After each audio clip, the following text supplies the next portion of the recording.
ఏపీలో జీబీఎస్ వ్యాధి తీవ్రత రోజు రోజుకి పెరుగుతోంది. ఈ క్రమంలోనే ఆసుపత్రిలో రోగుల చేరికలు, మరణాలు నమోదవుతున్నాయి. విశాఖ కింగ్ జార్జి ఆసుపత్రిలో జీబీఎస్ వ్యాధితో అడ్మిట్ అయ్యి ఓ మహిళ మృతి చెందింది. కానీ ఆమె జీబీఎస్ వ్యాధితో చనిపోలేదని, ఛాతీలో నొప్పి వచ్చి కుప్పకూలిపోయిందని KGH superintendent doctor P Shivananda తెలిపారు. అసలు ఈ జబ్బు అంటువ్యాధి కాదన్నారు. అసలు వైరసే కాదని కొందరు తెలియక సామాజిక మాధ్యమాల్లో అసత్య ప్రచారాలు చేస్తూ ప్రజలను భయభ్రాంతులకు గురి చేస్తున్నారని అన్నారు.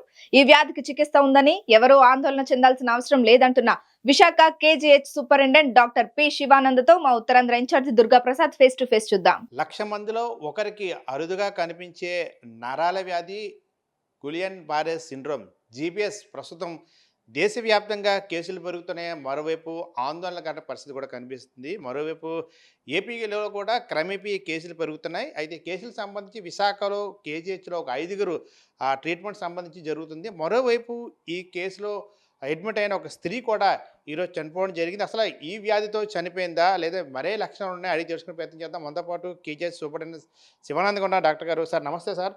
ఏదైతే ఈ వ్యాధితో ఆల్రెడీ మన కేజీహెచ్లో 5 ట్రీట్మెంట్ తీసుకుంటున్నారు, ఈరోజు ఒక ఆమె చనిపోయింది. అసలు ఈ వ్యాధితో చనిపోయిందా లేదా వేరే ఇంపాక్ట్ ఏమైనా ఉందా సార్? అందరికీ నమస్కారం అండి. ఇది గులియన్ బ్యారీ సిండ్రోమ్ అనేది ఇది గత 40 సంవత్సరాల నుంచి కూడా ఇది మనకు ఉంది. ఇది మేము చదువుకున్నప్పటి దగ్గర నుంచి ఇది ఉంది. ఇది గులియన్ బ్యారీ సిండ్రోమ్ అనేది వైరస్తో పక్క వాళ్ళకి అంటువ్యాధి అయితే కాదండి. ఇది ఫస్ట్ తెలుసుకోవాల్సిన విషయం. ఇది మనకి ఎవరికైనా వైరల్ ఇన్ఫెక్షన్స్, కీళ్ళవాతం కానీ, గ్యాస్ట్రోఎంటరైటిస్ అంటే నీళ్ళ విరోచనాలు, దగ్గు, ఇవన్నీ వైరల్ ఇన్ఫెక్షన్స్ వల్ల వస్తాయి. ఇవి వచ్చి తగ్గిపోతాయి. తగ్గిపోయిన తర్వాత వాళ్ళకి ఆటో ఇమ్యూన్ యాంటీబాడీస్ ప్రొడ్యూస్ అయ్యి అది మనకి నాడీ వ్యవస్థ మీద, ఏదైనా నరాల మీద, దాని మీద పొర లాంటిది మైలిన్ అనేది ఉంటుంది. దాని మీద అది యాక్ట్ చేసి అది కొద్దిగా వాటిని డిస్ట్రాయ్ చేయడం వల్ల ఒక్కసారి మనకి పెరాలసిస్ వచ్చినట్టు అనిపిస్తుంది. పెరాలసిస్ లాగా వస్తుంది. ఇందులో మైల్డ్, సివియర్ అని 2 వెరైటీలు ఉంటాయి. ఇది వచ్చిన తర్వాత పక్క వాళ్ళకి ఇదేమన్నా ఈ జబ్బు అంటుకుంటుందా అంటే ఏం అంటుకోదు. ఆ మనిషితో కూర్చొని మనం అన్నం తినొచ్చు, ఆ మనిషితో కూర్చొని మనం మాట్లాడొచ్చు, వాళ్ళు తాగిన నీళ్లు కూడా తాగొచ్చు, హ్యాపీగా ఆయనతో మనం ఉండొచ్చు. ఎందుకంటే ఇది అంటు జబ్బు కాదు. ఎవరికి వచ్చింది వాళ్ళ బాడీలోనూ ఆటో యాంటీబాడీస్ ఫామ్ అయ్యి వాళ్ళకి ఆ తీవ్రత కలిగిస్తుంది తప్పించి పక్క వాళ్ళకి ఎట్టి పరిస్థితుల్లోనూ ఇది అంటు జబ్బు కాదు. ఇంకా మన విషయానికి వస్తే ఇప్పుడు 63 ఇయర్స్ ఓల్డ్ ఒక పేషెంట్ మన దగ్గర, ఆవిడకి డయాబెటీస్ ఉంది, బీపీ ఉంది, ఇవన్నీ అన్కంట్రోల్డ్గా ఉన్నాయి చాలా రోజుల నుంచి. మా వాళ్ళు చూసారు, అది అన్కంట్రోల్డ్గా ఉండి నేను కూడా రోజు ఈ కేసులో కొద్దిగా ఆవిడకి 2 కాళ్ళు వీక్నెస్ ఉన్నదని చెప్పిన కేసుని అడ్మిట్ చేసుకోవడం అనేది జరిగింది. అడ్మిట్ చేసుకుని ఆవిడని ఎవాల్యుయేట్ చేస్తున్నాం. ఈ లోపల నేను ఈ కేసు కూడా ఒకసారి చూద్దామని అన్ని కేసులు నేను రోజు ఉదయం సాయంత్రం రౌండ్స్కి వెళ్ళి చూస్తాను. ఇలాంటి ఇంపార్టెంట్ కేసులు ఏమున్నా కంపల్సరీ మార్నింగ్ వెళ్ళి చూస్తాను వీళ్ళందరినీ. అలాగే నిన్న కూడా వెళ్ళాను. నిన్న నాతో చక్కగా మాట్లాడింది, నాతో అన్నీ చెప్పింది. బాబు ఇక్కడ బాగుందని కూడా ఆవిడ చెప్పడం అనేది నాతో జరిగింది. అమ్మ బాగా ఉండని మేము చెప్పి వెళ్ళాను. వెళ్ళిన తర్వాత ఈరోజు కూడా మార్నింగ్ 9 o'clock నేను రౌండ్స్కి వెళ్ళి అన్ని పేషెంట్లను చూసి ఈ పేషెంట్ దగ్గరకు కూడా వెళ్ళడం అనేది జరిగింది. వెళ్ళిన వెంటనే చూస్తే, బాబు నాకు ఇప్పుడు ఛాతీ నొప్పి వస్తుంది, బాగా ఎక్కువ ఛాతీ నొప్పి వచ్చేస్తుంది అని చెప్పినంది. అంటే ఇమ్మీడియట్గా నేను స్టాఫ్ని అందరినీ పిలిచి ఇమ్మీడియట్గా నేను ఆ పేషెంట్ని ఐసీయూ వార్డుకి షిఫ్ట్ చేద్దామని ఇమీడియట్గా రెడీ అయ్యే లోపలనే సడన్గా కొలాప్స్ అయిపోయింది ఆ పేషెంట్. నా ముందే, నా చేతుల ముందే. ఇమీడియట్గా నేనే ఐవీ లైన్ మొత్తం అన్నీ నేనే సెక్యూర్ చేసి ఆ పేషెంట్ని సేవ్ చేయడానికి అయితే ట్రై చేసాం. ఇది మ్యాసివ్ హార్ట్ అటాక్. ఈసీజీలు అవన్నీ తీసాం. ఈసీజీలో ఇది ప్రూవ్డ్. ఇది హార్ట్ అటాక్ వల్ల మాత్రమే చనిపోయారు. కానీ ఇటువంటి పేషెంట్లు మనకు 100 మంది వస్తే 98 మంది శుభ్రంగా బాగా ఇంటికి వెళ్ళిపోతారు. ఇది ఇప్పుడు కాదు, ఎప్పటి నుంచో ఇక్కడ మన హాస్పిటల్లో ట్రీట్మెంట్ ఇస్తాం. అందరూ చక్కగా వెళ్ళిపోయారు. సో ఈ కొంతమందికి మాత్రం, ఈ పేషెంట్ మాత్రం డెఫినెట్గా ఇది క్లియర్ కట్ హార్ట్ అటాక్తో చనిపోయారు తప్పించి ఈ జీబీ సిండ్రోమ్ వల్ల ఎవరు చనిపోలేదు మన కేజీహెచ్లో. సో ఇది తప్పుగా అర్థం చేసుకోవాల్సిన అవసరం లేదు. సో ఈ హార్ట్ అటాక్ వస్తే, మ్యాసివ్ హార్ట్ అటాక్ వచ్చినప్పుడు ఎవరిని ఏమీ చేయలేము. మన ఎదురుగానే చెస్ట్ పెయిన్ వచ్చి ఒక్కసారి చెమటలు పట్టి కంప్లీట్గా చెమటలు పెట్టేసి అలా కొలాప్స్ అయిపోతారు. సో అది జరిగింది మన దగ్గర. అంతేగాని ప్రజలు దీని గురించి అయితే ఆలోచించాల్సిన అవసరం లేదు. సార్ ఇప్పుడు మీరు చెప్పినట్టే ఇది ఏదైతే జీపీఎస్ ఎప్పటి నుండో ఉందంటున్నారు ఈ మధ్యకాలం ఎక్కువగా ఈ కేసులు పెరగడం మనకు ఆందోళన కలిసిన పరిస్థితి అంటే ఇది వైరస్ అనే కొన్ని సోషల్ మీడియా కూడా ప్రచారం చేస్తున్నారు కోవిడ్ తరహాలో మరొక భయంకరమైన వైరస్ వ్యాప్తి చెందుతుంది దీనివల్ల మరణిస్తుందని చెప్పేసి సోషల్ మీడియా బాగా ట్రెండింగ్ ఉంది ఎంతవరకు వాస్తవం అంటే మనం కూడా జనాలకు అవేర్నెస్ కలిగించిన పరిస్థితి ఉంది కాబట్టి యాజ్ ఆఫ్ సీనియర్ డాక్టర్గా సూపరింటెండెంట్గా మీరేం చెప్తారు సార్? ఇది మంచి ప్రశ్న అడిగారండి.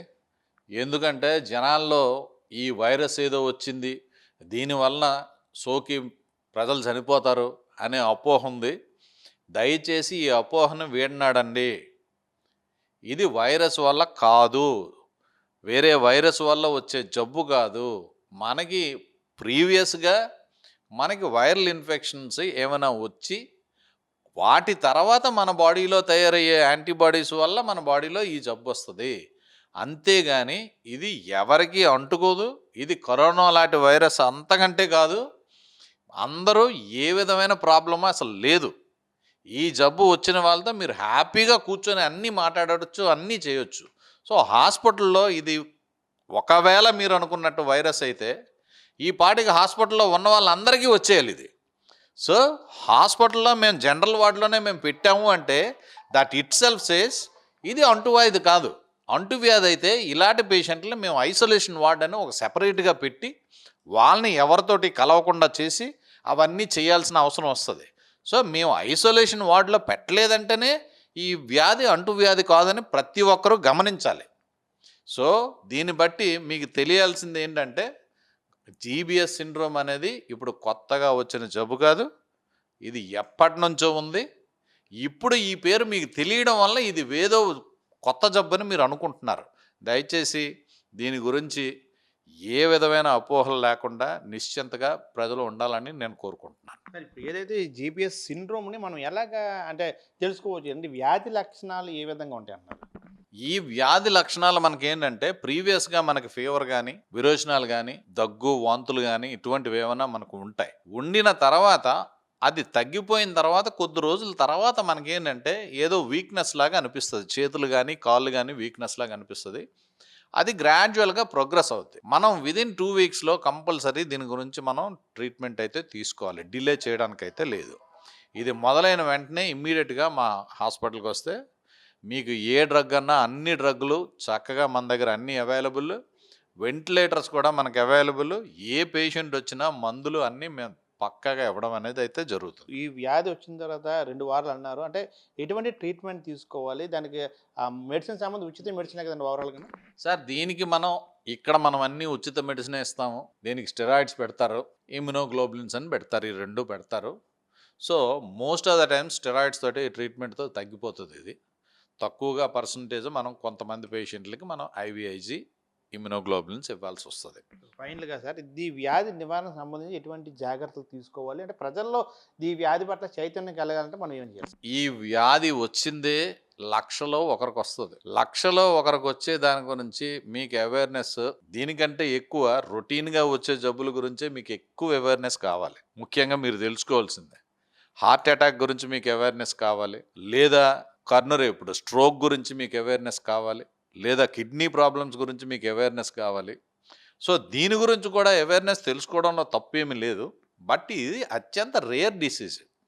సో ఇవి వచ్చిన ఇందులో 100 మందికి వస్తే 98 మంది హ్యాపీగా రికవర్ అయ్యి బయటకు వెళ్ళిపోతారు. సో ఎవరో ఒకరో ఇద్దరికి సివియర్గా ఉంటుంది. ఆ సివియర్గా ఉన్న కేసులు మాత్రమే పెద్ద హాస్పిటల్కి వస్తాయి.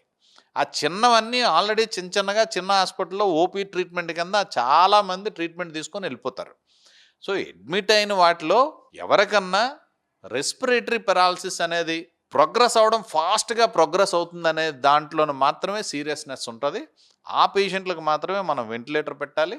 ప్లస్ ఇది ప్రోగ్రెస్ అవుతుంది అని మనకు తెలిసినప్పుడు మాత్రమే స్టెరాయిడ్స్, ఇమ్యునోగ్లోబులిన్స్ ఇవన్నీ మనం పెట్టుకుంటాం. సో దీని గురించి అయితే అంత కంగారు పడాల్సిన అవసరం ఏమీ లేదు. ఇది రొటీన్గా హాస్పిటల్కి వచ్చే పేషెంట్స్. ఇది ప్రజలకి జీబీఎస్ సిండ్రోమ్ అంటే అదేదో వైరస్ వల్ల వచ్చేస్తుందనే ఒక అపోహ ఉండడం వల్ల వీళ్ళంతా భయభ్రాంతులకు గురవుతున్నారు. ఆ భయభ్రాంతులకు గురవ్వాల్సిన అవసరం లేదు. వైరస్ కాదు ఇది. వీళ్ళకందరికీ తెలియనిది అది ఏంటంటే తెలియకపోవడం వల్ల వచ్చిన ఈ ప్రాబ్లమ్ని కొద్దిగా ప్రజలు క్లియర్ కట్గా అర్థం చేసుకొని ఇది వైరస్ వల్ల కాదు, ప్రీవియస్గా మనకి ఎప్పుడైనా వైరల్ ఇన్ఫెక్షన్స్ ఏమైనా వస్తే దాని తాలూకా పర్యవసానంగా మన బాడీలో యాంటీబాడీస్ తయారయ్యి దానివల్ల ఇది డెవలప్ అయ్యే డిసీజే కానీ ఇది ఎవరికి అంటుకునే జబ్బు అయితే కాదు. రైట్. చూస్తున్నాం కదా, ఏదైతే జీబీఎస్ సిండ్రోమ్ వైరస్ ఆ వ్యాధి కాదు, అదేవిధంగా అంటువ్యాధి కూడా కాదు, అంతగా ఆందోళన చెందాల్సిన అవసరం కూడా లేదు. అయితే ఆ సోషల్ మీడియా వేదిక జరుగుతున్న ఈ ప్రచారం వల్లే ఆ ప్యానిక్ అవుతుంది తప్పితే ప్రజలు ఎటువంటి ఆందోళన చెందాల్సిన అవసరం లేదు. అటువంటి అవసరమైన నిమిత్తం సంబంధించి కూడా కేజీహెచ్లో పూర్తి స్థాయిలో ఆ డాక్టర్లు ఉన్నారు. పూర్తి స్థాయిలో వారు ఇమ్మీడియట్గా రికవర్ అయ్యే అవకాశాలే 99% ఉంది. కాబట్టి ప్రజలు ఎటువంటి పరిస్థితుల్లో కూడా ఆందోళన చెందాల్సిన అవసరం లేదు. ఈ అసత్య ప్రచారాలు కూడా నమ్మొద్దని చెప్పేసి మనతో పాటు కేజీహెచ్ సూపరింటెండెంట్ డాక్టర్ శివానంద్ గారు చెప్తున్న పరిస్థితి కనిపిస్తుంది. Camera person Ganesh Durgaprasad, mega 9 TV, Visakha నుండి.